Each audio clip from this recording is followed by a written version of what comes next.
பெருமதிப்பிற்கும் பேரன்பிற்கும் உரிய நடுவர்களே, ஆசிரியர்களே, நாளைய உலகை ஆளப்போகும் நண்பர்களே, அனைவருக்கும் வணக்கம்.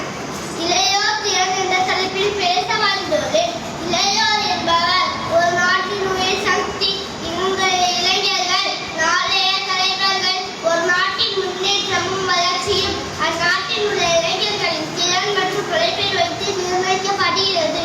எனக்கு 100 இளைஞர்களை கொடுங்கள், நாட்டையே மாற்றி காமிப்பேன் என்றார் சுவாமி விவேகானந்தர்.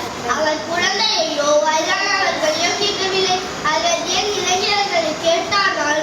அவர்களால் செய்ய முடியாதது எதுவுமே இல்லை.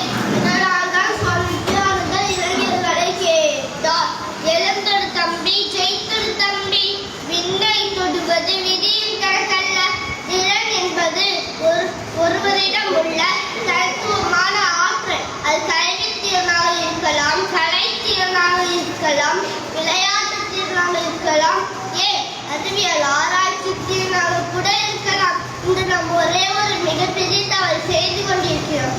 அது என்னவென்றால், மதிப்பெண்கள் மட்டும் திறன் என்று நினைக்கிறோம். அது அப்படி அல்ல.